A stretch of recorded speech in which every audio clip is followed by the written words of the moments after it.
Hello everyone, welcome to my channel. तो आज की वीडियो में मैं आपको पोर्चुलिका और ज़ीनिया के जो मैंने नए प्लांट्स लिए हैं उनकी रिपोर्टिंग करना बताऊंगी कि किस तरीके की सॉइल मिक्स आपको उसके लिए बनानी है ताकि आपका पौधा बहुत अच्छे से चल जाए और वो ख़राब ना हो। क्योंकि बहुत सारे ऐसे लोग होते हैं जो प्लांट तो नर्सरी से लेकर आ जाते हैं लेकिन उन्हें नहीं पता होता है कि किस तरीके की मिट्टी में कौन सा पौधा रहता है, तो वही गलती होती है हमसे और हमारा पौधा ख़राब हो जाता है। तो आपसे इस तरीके की गलती ना हो उसके लिए मैं बताऊंगी कि किस तरीके की सॉइल मिक्सचर में आपको अपने प्लांट को लगाना है। तो पोर्चुलिका क्योंकि एक सक्कुलेंट वैरायटी का प्लांट है तो उसको हमें बहुत अच्छी वेल ड्रेन मिट्टी देनी है ताकि उसका जो भी एक्सेस वाटर है वो बाहर निकल जाए। तो उसके लिए इसमें देखिए मैंने 40% गार्डन सॉइल और 30% इसमें मैंने गोबर की खाद ली है और बाकी मैंने इसमें रेत डाला है। तो देखिए जो मेरी पुरानी मिट्टी थी वो इस तरीके से गीली मिट्टी थी जिसकी वजह से मेरा पौधा ख़राब हो गया और कई दिनों तक जो उसकी पॉट की मिट्टी थी वो सूखती नहीं थी, गीली ही रहती थी, जिसकी वजह से मेरे पौधे में फंगस लग गया और वो ख़राब हो गया। तो हमें इसी तरीके की मिट्टी बनानी है, वेल ड्रेन मिट्टी, नहीं तो हमारे पौधे में फंगस लग जाता है और रातों रात हमारा पौधा ख़राब हो जाता है। तो अगर आप इस तरीके की मिट्टी बनाएंगे तो आपका पौधा फंगस अटैक से बचा रहेगा। तो इसमें मैं थोड़ा सा फंजीसाइड पाउडर भी डाल रही हूँ। तो जब भी आप सॉइल मिक्स बनाएं तो उसमें फंजीसाइड का यूज़ ज़रूर करें ताकि आपके पौधे में फंगस ना लगे। अगर आप फंजीसाइड पाउडर यूज़ नहीं करना चाहते हैं तो आप हल्दी का इस्तेमाल कर सकते हैं क्योंकि हल्दी भी एक नेचुरल फंजीसाइड का काम करती है।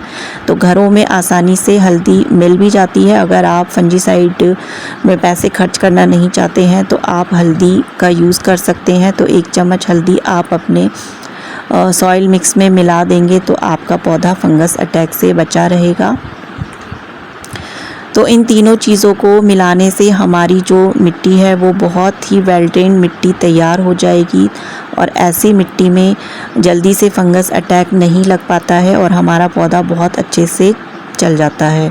तो सक्यूलेंट वैरायटी का ये प्लांट होता है पोर्चुलिका, क्योंकि इसकी जो पत्तियां होती हैं वो अपने अंदर पानी को स्टोर करके रखती हैं। तो कभी भी पोर्चुलिका के प्लांट में हमें पानी ज़्यादा नहीं डालना है कि गर्मी है तो हम भर भर कर पानी डाल रहे हैं, सुबह डाल रहे हैं, शाम डाल रहे हैं, तो ऐसा हमें बिल्कुल नहीं करना है। कभी भी आप पौधे को जब पानी देते हैं तो उसकी मिट्टी को चेक करके ही दीजिएगा। अगर आपकी मिट्टी आपको लग रही है, पॉट की मिट्टी आपको लग रही है कि वो पहले से ही गीली है और कई दिनों से उसका पानी सूख ही नहीं रहा है तो आपको उसमें पानी नहीं डालना है और आपको ऐसे पौधे को थोड़ा धूप में रख देना है ताकि आपके जो पॉट की मिट्टी है वो सूख जाए।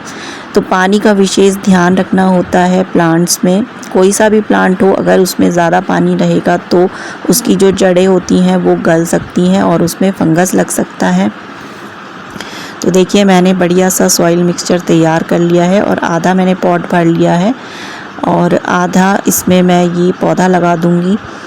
आधा मतलब इसकी जो मिट्टी है उसको हम आधा कम कर देंगे क्योंकि इसकी जो मिट्टी है वो भी चिपचिपी सी मिट्टी मुझे लग रही है। तो आधी मिट्टी हम हटा देंगे और आधे में हम अपना प्लांट लगा लेंगे।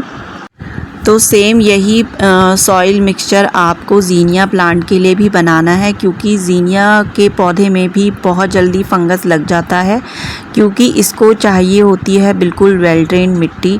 भले ही इसकी मिट्टी थोड़ी मॉइस्ट रहे लेकिन ज़्यादा गीली मिट्टी इसको पसंद नहीं होती है और मेरे काफ़ी सारे पौधे इसी वजह से ख़राब हो गए हैं।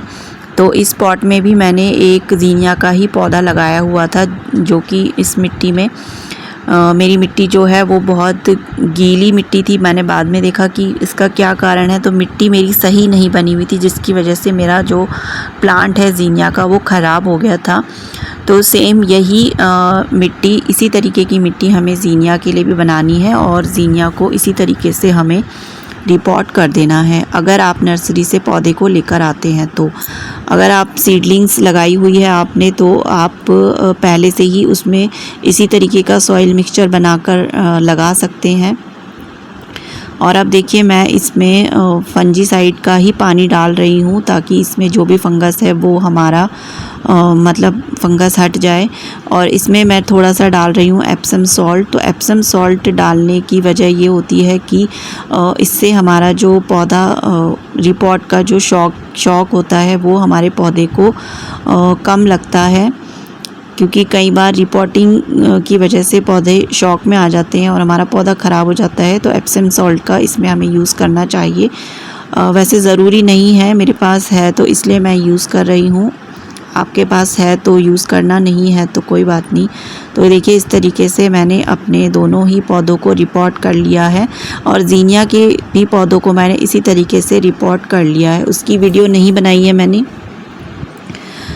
तो यहाँ पर देखिए इसकी कटिंग भी मैं साथ के साथ आपको लगाना बता देती हूँ। तो इसी तरीके के सॉइल मिक्स हमारा पहले से तैयार ही है, जिसमें रेत मिली हुई है और वेल ड्रेन्ड सॉइल मिक्सचर हमारा बना हुआ है।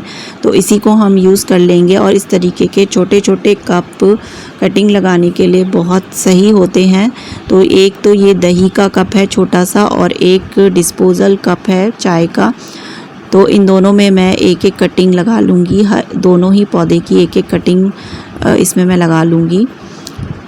तो देखिए अब मैं इसकी एक कटिंग ले लूँगी, एक छोटी सी कटिंग, इतनी बड़ी कटिंग हमें लेनी है और एक कटिंग मैं इस पौधे की लूँगी और सिंपली बस हमें इसको नीचे से इसकी जो पत्तियां हैं वो हटा के इस सॉइल मिक्सचर में लगा देना है और इसको ऐसी जगह पे हमें 1-2 दिन तक रख देना है, 2-4 दिन तक, जब तक कि इसमें न्यू ग्रोथ ना शुरू हो जाए। शेडी या पार्शियल शेडी एरिया में हमें इसको रख देना है, जहाँ पर थोड़ी सी हल्की सी धूप आए और ज़्यादातर छाया रहे।